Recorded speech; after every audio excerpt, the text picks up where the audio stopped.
महिला एवं बाल विकास विभाग के निदेशक कार्यालय शिमला के बाहर आंगनबाड़ी वर्कर्स एवं हेल्पर्स यूनियन संबंधी C2 प्रोजेक्ट कमेटी शिमला के बैनर तले आंगनबाड़ी कर्मियों ने अपनी विभिन्न मांगों को लेकर जोरदार प्रदर्शन किया।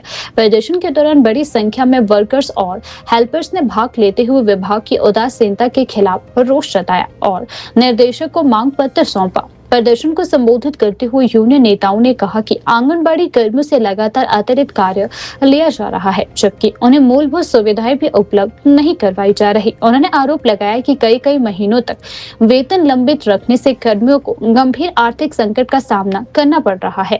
इसके अलावा खराब और पुराने मोबाइल फोन, लंबित रिचार्ज भुगतान, स्टेशनरी और किचन सामग्री की कमी, कम ढुलाई दर तथा प्रोत्साहन राशि में देरी जैसी समस्याओं से कर्मियों पर अतिरिक्त आर्थिक बोझ पड़ रहा है। यूनियन ने आंगनबाड़ी कर्मी हर्षा की ड्यूटी के दौरान हुई मृत्यु पर 50 लाख रुपए का मुआवजा और परिवार के एक सदस्य को करुणामूलक आधार पर नौकरी देने की मांग भी प्रमुखता से उठाई।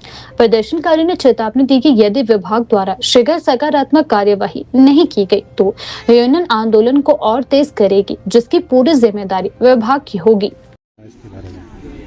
देखिए, आज आंगनवाड़ी वर्कर्स हेल्पर्स यूनियन संबंधित CITU शिमला प्रोजेक्ट की ओर से ये प्रदर्शन हमने किया था निदेशक कार्यालय के बाहर। और इसमें जो मुख्य विषय थे वो ये थे कि कर्मचारियों की जो आंगनवाड़ी में लगातार प्रताड़ना है, शोषण है, उसके खिलाफ ये आक्रोश था। अब आप अंदाज़ा लगाइए कि कई महीनों तक आंगनवाड़ी कर्मियों को वेतन नहीं मिलता है। कभी सेंटर का शेयर नहीं मिलता है, कभी स्टेट का शेयर नहीं मिलता है। हमारे देश के अंदर वेतन भुगतान अधिनियम है जिसके अनुसार 7 तारीख से पहले वेतन मिलना चाहिए, लेकिन इसके बावजूद नहीं मिलता है। हमने ये भी विषय उठाया कि जिस तरीके से मंडी में अभी पिछले दिनों जो ड्यूटी के दौरान पल्स पोलियो अभियान के दौरान मंडी के टारना में हर्षा जी की मौत हुई थी, उसके बाद विभाग की ओर से कोई भी आर्थिक मदद नहीं हुई।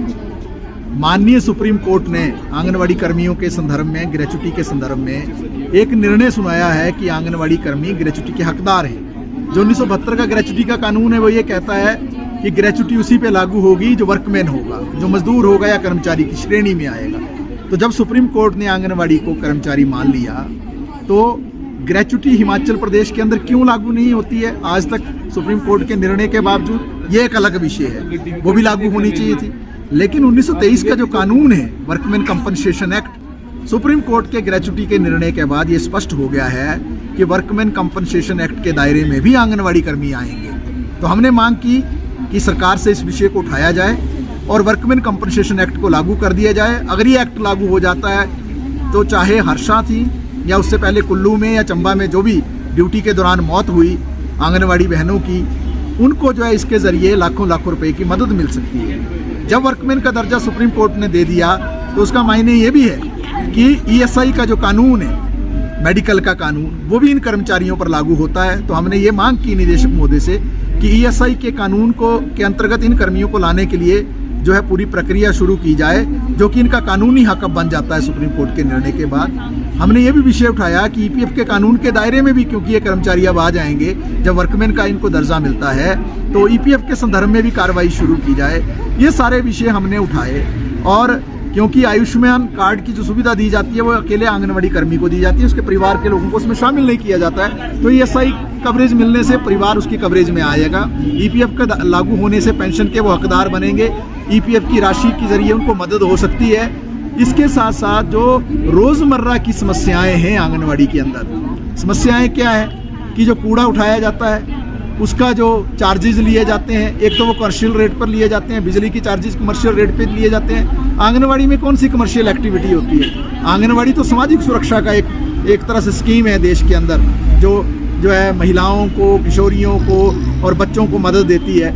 तो ये कमर्शियल रेट हटाकर जो है घरेलू दरों में उसको लाया जाना चाहिए। लेकिन उसके बाद भी विषय ये उठता है कि मान लो वो घरेलू दरों में भी आ जाएंगे, तब जो चार्जेस लिए जाते हैं इनसे, तो उसका समय पर भुगतान होना चाहिए। इनको अपनी जेब से वो पैसे देने पड़ते हैं। रोज़ जो सब्जियां खरीद रहे हैं अपनी जेब से ये भुगतान करेंगे, कई महीनों तक भुगतान नहीं उसका होता है। जो आज कुलिए जो सामान लाया जाता है उसका बहुत सारा जो खर्चा आता है, उसके एवज में बहुत कम इनको दिया जाता है और वो भी समय पर नहीं दिया जाता है। जो इनसे काम करवाया जाता है पोषण ट्रैकर ऐप का, वो मोबाइल जो हैं इनके ख़राब हो चुके हैं। वो अब सरकार ने इस तरीके से जब्त भी कर लिए, मतलब उनके पास चले गए या वो ख़राब है उनके पास पड़े हुए कर्मियों के पास, तो नए मोबाइल मिले नहीं हैं, अपने मोबाइल से काम करेंगे।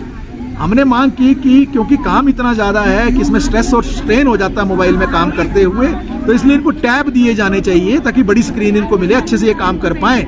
और जो उसका रिचार्ज है, वो रिचार्ज जो है 2000 से ज़्यादा पूरे साल का नहीं देते हैं। आज 350 से नीचे रिचार्ज की सुविधा महीने की नहीं मिलती है कहीं भी, तो कम से कम 4-5 हज़ार रुपये तो उनको रिचार्ज का मिलना चाहिए साल का। अगर सरकार वो नहीं देती तो अपने आप रिचार्ज करवा के दे।